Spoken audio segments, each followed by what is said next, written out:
Waalaikumsalam warahmatullahi wabarakatuh. Selamat pagi Bapak Ibu. Pagi. Terima kasih atas waktunya.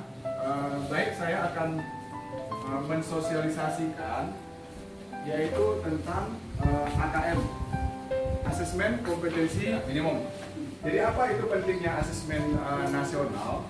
Pentingnya asesmen nasional yaitu yang pertama, untuk mengetahui kompetensi minimal dari anak kita atau disebut dengan AKM. Apa itu maksudnya? Bahwa anak-anak kita itu harus memiliki kemampuan minimal yang berupa yang pertama adalah kemampuan literasi dan yang kedua adalah kemampuan numerasi. Ya, untuk apa literasi dan numerasi tersebut? Yang intinya nanti untuk memenuhi standar atau kecakapan dari abad 21 bagi siswa kita. Kecakapan abad 21 itu terdiri dari belajar dan berinovasi. Yang kedua yaitu kecakapan menggunakan teknologi informasi. Yang ketiga, kecakapan hidup untuk bekerja dan berkontribusi pada masyarakat. Dan nantinya juga bahwa siswa kita akan kita prioritaskan untuk menjadi pelajar dengan profil Pancasila.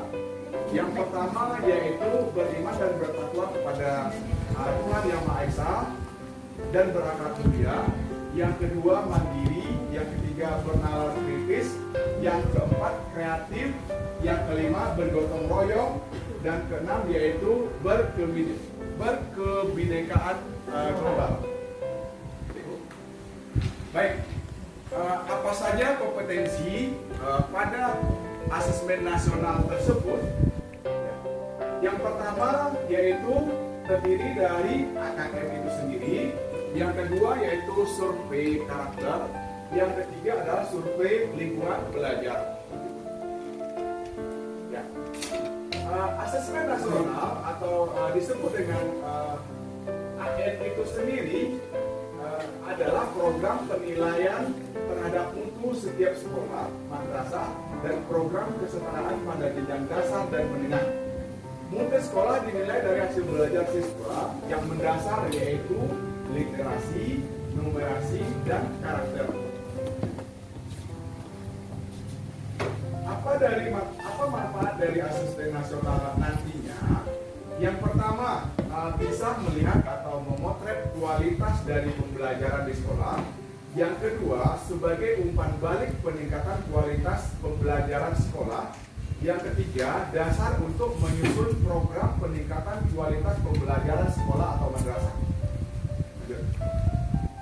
Nah, apa perbedaan terhadap antara ujian nasional dengan asesmen nasional? Bahwa kita sebagai guru tidak perlu cemas untuk mengikuti anak-anak kita nanti mengikuti asesmen nasional ini. Tidak perlu juga kita melaksanakan bimbingan belajar seperti ujian nasional kemarin. Kenapa? Karena asesmen nasional itu tidak menentukan kelulusan. Yang kedua, tidak diberikan di jenjang akhir. Maksudnya bahwa asesmen nasional itu tidak diberikan pada kelas 9 atau kelas 6 atau pada kelas 12 untuk SMA atau SMK. Hasilnya tidak memuat nilai secara individu. Diharapkan menjadi dasar perbaikan pembelajaran. Dan hasil asesmen nasional tahun 2021 akan digunakan sebagai data baseline untuk menilai kinerja satuan pendidikan ataupun wilayah. Lanjut. Apa perbandingan antara ujian nasional dengan asesmen nasional? Tujuan pelaksanaan, kalau ujian nasional bertujuan untuk mengevaluasi capaian hasil belajar siswa pada mata pelajaran tertentu. Kalau SMP berarti ada 4, bahasa Indonesia, bahasa Inggris, matematika, IPA, 4 individu.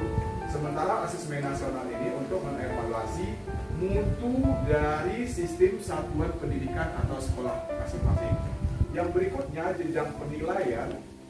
kalau dia asesmen nasional mulai dari SD, SMP, SMA, atau SMK.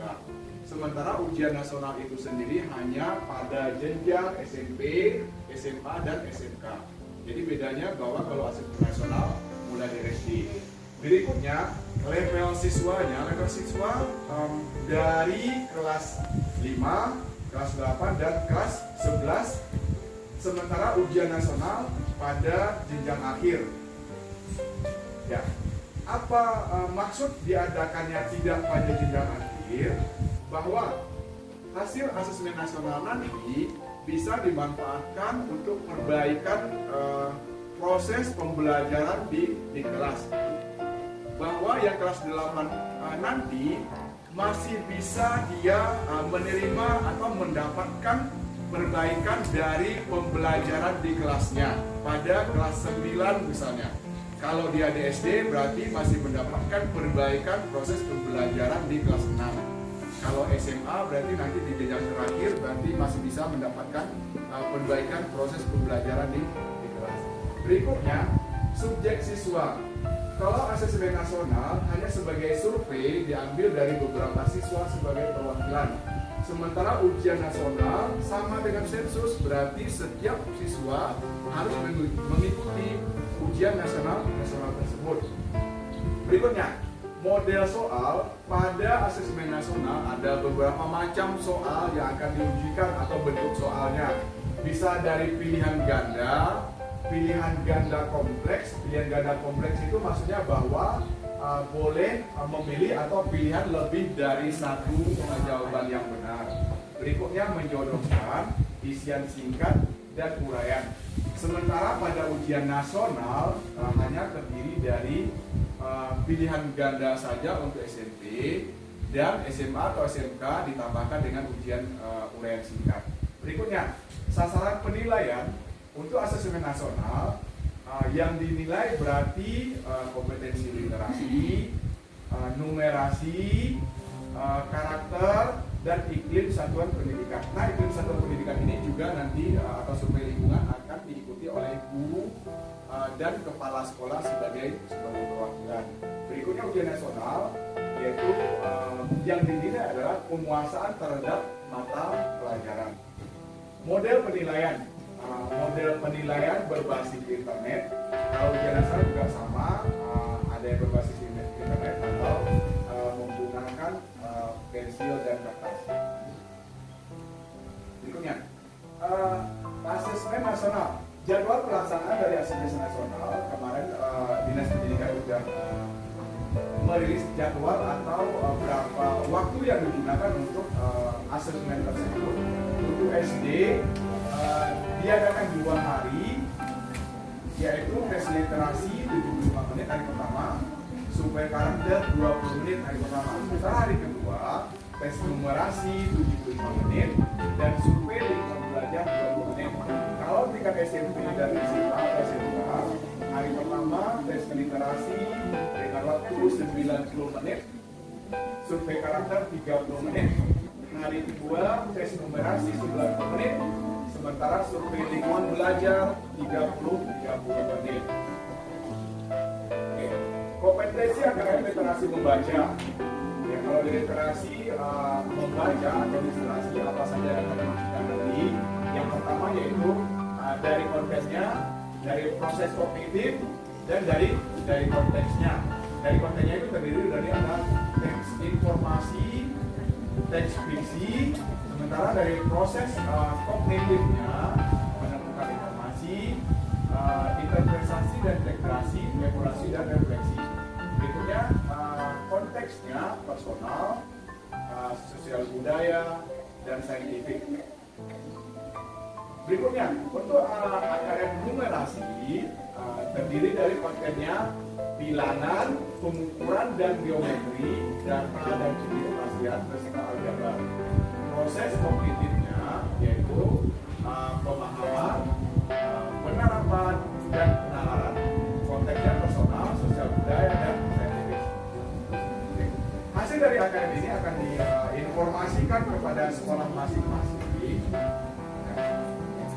Yang berupa pertama kelompoknya perlu maksudnya bahwa hasil AKM itu nanti yang diinformasikan dari pusat atau dari dinas pendidikan nanti ke sekolah kita yang berupa yaitu bahwa hasil tersebut hasil dari perwakilan dari sekolah kita tersebut berisi informasi perlu interval khusus atau dasar atau cakap atau main, bahwa level anak kita yang mengikuti yang tersebut nanti bisa dikategorikan kepada yang pertama yaitu perlu intervensi khusus atau berada pada tingkat dasar atau sudah cakap atau sudah mahir. Begitu juga dengan pada pelaporan atau yang kita terima nanti pada numerasinya.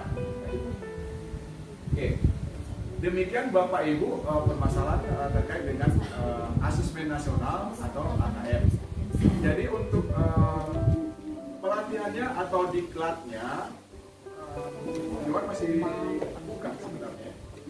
Masih buka sekarang ya? Masih kayaknya Pak, masih ada berapa angkatan? Nanti ini masih bisa beberapa angkatan Bapak Ibu bisa masuk ke atau bisa bergabung di diklat tersebut melalui SIM PKB kita masing-masing. Guru honorer dengan guru PTS sama saja. Nantinya bisa kita diberikan semacam LMS, Learning Management System. Yaitu di dalam itu tersebut sudah ada jadwalnya kita mengerjakan atau memahami dan mengikuti evaluasi itu selama 5 hari. Ya, setelah 5 hari tersebut nanti ada standar KKM yang harus kita capai. Standarnya itu 70. Jadi nilai KKM-nya 70. Kalau kita mendapatkan nilai 70, berarti kita mendapatkan sertifikat.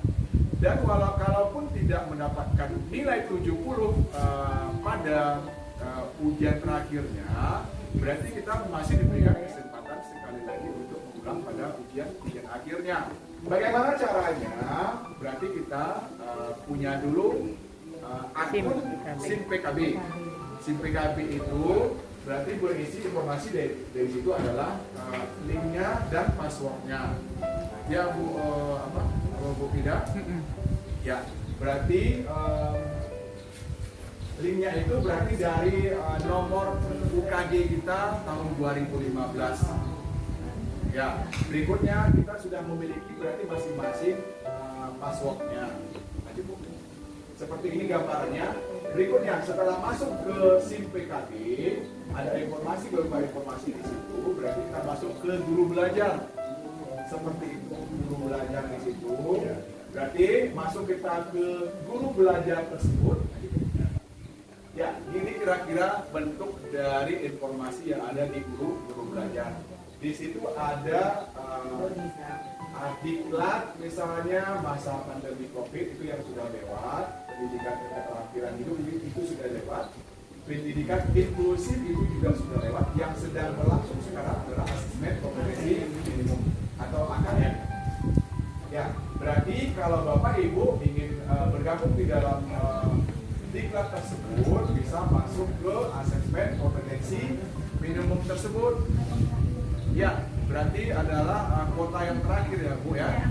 Ya, angkatan terakhir tanggal 23 sampai dengan 27 Februari 2021 ini. Lanjut. Oke, berarti kira-kira seperti ini nanti bahwa setelah kita mengikutinya atau kita bergabung diberikan informasi. Kalau saya ini kan kegiatannya kan yang sudah dilaksanakan, berarti saya juga melaksanakan kegiatan dari diklat AKM tersebut. Setelah kita melaksanakan atau tuntas semuanya pada diklat itu, nanti kita diberikan sertifikat. Sertifikatnya itu bernilai 32 jam pelajaran. Jadi bagi Bapak Ibu yang PNS, berarti bisa digunakan selain kita mendapatkan ilmu yang penting, berarti kita bisa menggunakannya untuk kenaikan pangkat. Ya, lanjut Bu. Ya, ini dia diberikan informasi bahwa di diklat AKM tersebut sudah saya laksanakan. Ya, dan persentasenya sudah 100%. Dan saya juga sudah mendapatkan sertifikat tersebut. Ya, ini dia nanti kalau kita masuk ke SIM PKB langsung ada informasi seperti ini. Nanti tinggal kita melanjutkannya saja. Ya, pengumuman ini Bapak Ibu guru katanya ibu guru hebat bahwa untuk dinyatakan lulus berarti harus ada harus lulus kompetensi minimumnya atau tidak memerlukan lanjut. Ya, ini contoh dari sertifikat yang saya dapatkan, bisa kita download masing-masing. Untuk setelah kita mendapatkan sertifikat, berarti atau setelah kita mendapatkan ilmu, kita diberikan kesempatan untuk mengimbaskan kepada rekan-rekan kerja kita atau guru kita yang lain supaya dapat bergabung dan paham tentang KKM ini. Misalnya kalau kita ditanya oleh siswa-siswa kita nanti apa itu KKM, secara ya berarti kita bisa menjelaskannya, atau orang tua atau wali murid yang bertanya masalah KKM nanti bisa kita menjelaskannya. Oke, ini bentuk dari sertifikatnya. Demikian mungkin yang dapat saya sampaikan presentasi saya hari ini. Kalau Bapak Ibu ingin bertanya, kami persilakan.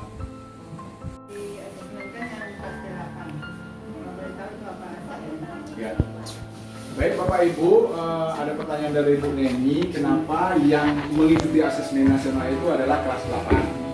Atau di SD-nya kelas 5, ya kan? Kalau di SMA-nya berarti kelas 11. Itu nanti setelah siswa kita melaksanakan AKM tersebut, berarti kan didapatkan hasil dari pemetaan kompetensi yang dimiliki oleh siswa kita. Misalnya levelnya dari hasil nanti itu kan ada di level ada dasar, ada cakap misalnya kan, atau ada mahir levelnya berarti. Kalau misalnya rata-rata anak kita di tingkat dasar, berarti anak-anak kita tersebut masih memiliki kesempatan perbaikan di kelas 9. Ya berarti itu kira-kira Bu Neni, misalnya kalau udah ada hasilnya di kelas 8 nanti, ya di mana level posisi anak kita nanti? Nah, perlu bantuan khusus kah? Atau perlu masih level dasar, masih cakap, atau mahir? Ya, kalau dia perlu bantuan khusus, berarti kita berikan perbaikan pembelajaran di kelas nanti pada kelas 9. Kalau dia di SD berarti diberikan perbaikan di kelas 6. Sementara kalau di SMA kelas 12. Kalau ujian nasional kemarin kan diadakan di akhir. Di akhir kalau nilai anak misalnya tidak sesuai dengan keinginan kita, berarti kan kita tidak bisa melakukan perbaikan di sekolah itu. Itu kira-kira. Ya, Bapak Ibu atas perhatiannya. Saya akhiri dengan billahi taufiq wal hidayah. Assalamualaikum warahmatullahi wabarakatuh. Jangan lupa ikut bergabung di Diklat Seri AKM.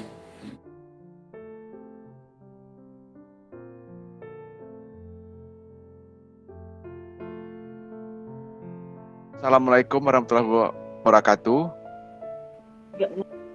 Selamat pagi Bapak Ibu.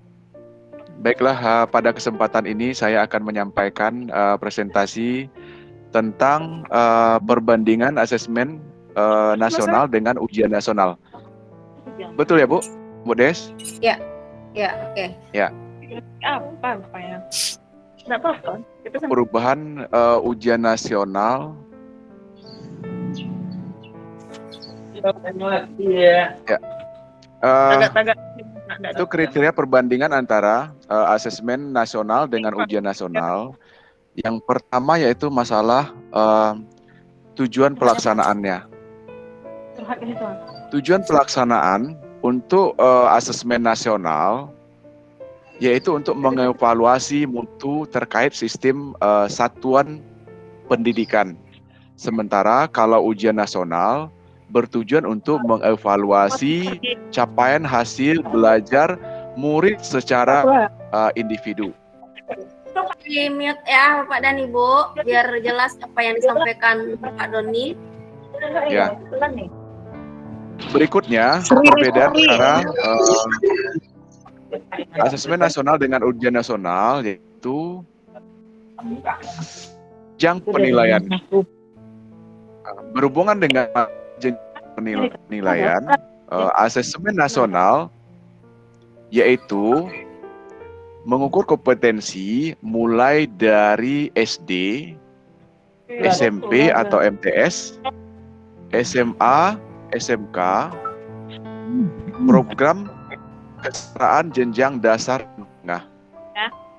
Kalau sebelumnya ujian nasional itu hanya diterapkan kepada tingkat SMP atau MTS, SMA atau MA, dan SMK. Berikutnya, asesmen nasional berdasarkan level siswanya yang diujikan yaitu tingkat SD kelas 5, SMP kelas 8, dan SMA atau SMA kelas 11. Sementara kalau ujian nasional, tingkat akhir pada jenjang. Artinya, kenapa asesmen nasional itu dilaksanakan untuk kelas 5, 8, dan 11, bukan tingkat akhir, supaya siswa kita nantinya yang kelas 5 akan naik ke kelas 6, dan kelas 8 naik ke kelas 9 akan mendapatkan perubahan terkait dengan hasil asesmen nasional yang telah dilaksanakan atau dilakukannya pada kelas 8 nantinya. Ya, asesmen nasional itu sendiri seperti yang telah disampaikan Ibu D tadi, yaitu berisi literasi numerasi, survei karakter, ya, beserta survei lingkungan belajar. Lanjut Bu, ya, bahwa asesmen ini disebut sebagai asesmen kompetensi minimum atau KM karena mengukur kompetensi mendasar atau minimum yang diperlukan individu untuk dapat hidup secara produktif di masyarakat. Sementara ujian nasional berbasis mata pelajaran yang memotret hasil belajar murid pada mata pelajaran tertentu. Hal ini yang terkadang memberikan kesan bahwa mata pelajaran yang penting dan kurang penting dalam pendidikan. Dalam hal ini AKM memotret kompetensi mendasar yang diperlukan untuk sukses pada berbagai mata pelajaran. Berikutnya, masalah survei karakter. Survei karakter yang nantinya diharapkan semua siswa memiliki profil Pancasila atau profil pelajar Pancasila. Profil pelajar Pancasila memiliki indikator 6 indikator. Yang pertama yaitu beriman dan bertakwa kepada dan berakhlak mulia. Yang kedua bernalar kritis, mandiri, kreatif, bergotong royong, dan berkebinekaan global. Sementara survei lingkungan belajar ini sangat penting dalam proses pembelajaran. Ya, artinya bahwa lingkungan belajar yang nyaman bagi murid kita akan berdampak kepada hasil atau kompetensi minimum yang harus dimiliki oleh siswa. Di antaranya yaitu iklim keamanan sekolah, keamanan dan well-being siswa dan keyakinan guru, kebijakan dan program sekolah. Berikutnya iklim kebinekaan sekolah. Iklim kebinekaan bahwa murid kita mampu menghargai perbedaan baik dalam hal keyakinan, dalam perbedaan suku antar temannya. Berikutnya masa kualitas pembelajaran, berarti terkait masalah manajemen kelas, dukungan dari lingkungan belajar atau sekolah. Berikutnya pengembangan guru juga berpengaruh terhadap survei lingkungan belajar, baik dalam bagaimana caranya guru berinovasi dalam proses pembelajaran. Lanjut Bu Des, yang menjadi pertanyaan mendasar mungkin, apakah asesmen nasional ini mengganti ujian nasional? Ya, sebenarnya yang disampaikan oleh Kemendikbud dalam programnya masalah asesmen nasional ini, bahwa asesmen nasional ini bisa dikatakan bukan sebagai pengganti dari ujian nasional, ya, dengan berbagai alasan bahwa kalau ujian nasional kemarin berarti asesmen yang dilakukan seperti sensus untuk semua murid. Sementara kalau asesmen nasional hanya diberlakukan atau sebagai sampel untuk masing-masing sekolah. Kalau ujian nasional untuk semua murid dan ada nilainya atau capaian belajarnya dalam bentuk nilai, sementara kalau asesmen nasional ini hanya perwakilan dari sekolah, masing-masing sekolah berjumlah 45 orang sebagai mewakili dari satu sekolah tersebut. Yang tujuannya nanti hasil dari asesmen nasional ini adalah untuk memperbaiki proses pembelajaran di sekolah tersebut terkait proses pembelajaran di dalam kelas untuk mengukur kompetensi belajar siswa dan untuk memperbaiki lingkungan sekolah secara menyeluruh berdampak kepada proses pembelajaran. Mungkin saya kira sampai di situ Bu Des, permasalahan atau perbedaan antara AKM dengan ujian nasional. Terima kasih Bapak Ibu atas perhatiannya. Assalamualaikum warahmatullahi wabarakatuh. Waalaikumsalam warahmatullahi wabarakatuh.